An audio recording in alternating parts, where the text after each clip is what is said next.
so he might not really like us. Please give a warm welcome to Rick.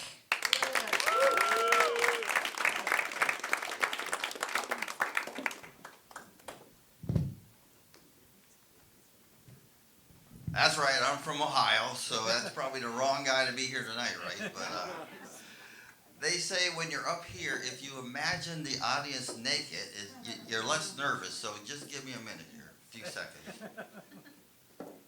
Nah, it didn't work. I think you really have to be naked for it to work. I did that. I opened one time with that, and this lady in the audience stands up and says, "For $10, I'll get naked." And she was so hot that two guys stood up waving $10 bills. So, but nobody got naked. I'm a PG comedian. If I get going, I might get up to PG-13, but even though there's an R in Rick, there's no R in my material. So tonight I want to talk about from when you wake up to when you go to sleep, the moments in between there make up your life. So I'm going to share a few of the moments of my life with you. I met the guy that invented the Big Mac.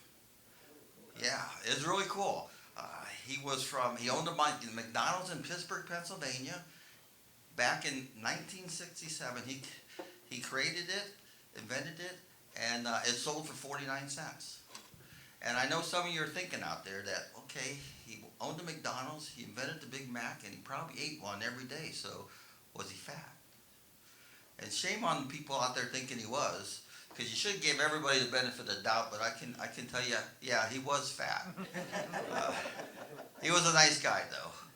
Ray Kroc didn't like it that Burger King at that time named their big sandwich the Whopper. It was the first time in America a fast food chain had named a burger. So he wanted to come up with a name for the Big Mac, and he wanted to call it the Blue Ribbon Special, but nobody really liked that. And then in the meeting, this 21-year-old secretary just shouted out, "Why don't you just call it the Big Mac?" And everybody liked it, and that's how it got its name.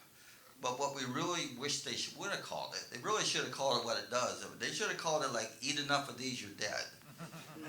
So another moment, a big moment in my life is when I quit smoking. Anybody else here quit smoking? Yeah, give them all applause because it's hard to quit smoking. I remember it like it was yesterday. I had just graduated 5th grade.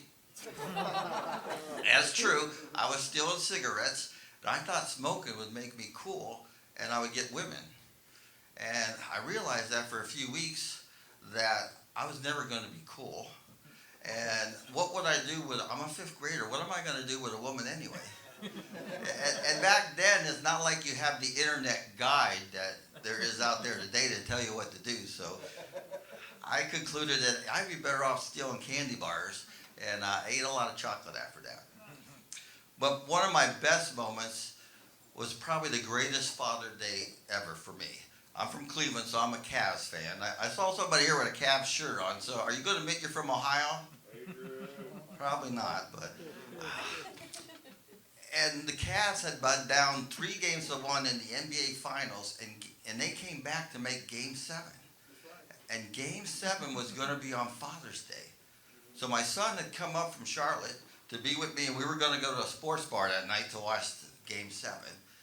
And we needed to kill some time, so he decided that since I run a movie theater for my day job, that we'd go see Finding Dory at the theater before the game. So we go to the theater, and they have a 3D showing of it, but it's like an extra $12. So I tell my son, just buy tickets for this other show, and then we'll sneak in the door in 3D. I have, being an owner of a movie theater, I have plenty of glasses, right? So he goes to me, Dad, how can you even suggest doing that? You run movie theaters for a living. That's just so wrong. I said, it's no big deal. I got the glasses. They're in the glove compartment. We'll just sneak in. We'll save the $12, but he tells me, I love you so much, I'm going to buy the 3D tickets and we'll spend the $12, right?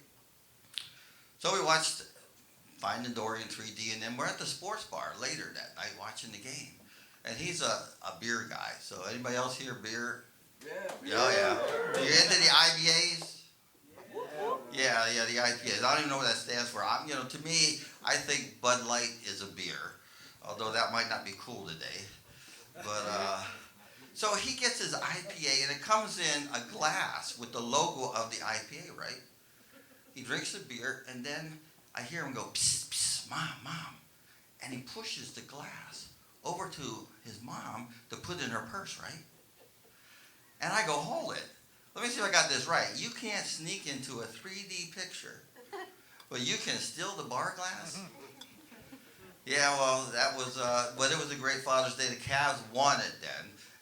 The last time it was 54 years before Cleveland won any type of championship. So tonight I want to end my 5 minutes with not something funny, but something that I wrote for my daughter. She was going off to college, so I decided to write her The Secret of Happiness. And it was so good that they wound up an inspirational plaque company, bought the rights to me from it, and they sold it at Kmart's and Walmart for about 10 years. So sold a couple 100,000 of them. But I just always wanted to share this with a crowd. So the secret of happiness, God never hid from us, because everything we need to be happy, he put in the palms of our hands. And if you look there and see nothing, then look again. For in them lies the handshake of a good friend, the wear and tear of a job well done, the joy that is felt when helping others, and the warmth that comes from holding the one you love. And if you have those 4 things, you'll be happy. Thank you very much. You all have a drive safe tonight.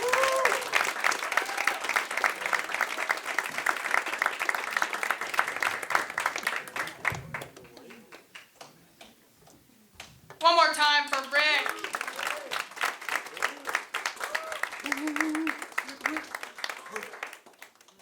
Of the 4 keys to happiness, I have one of them.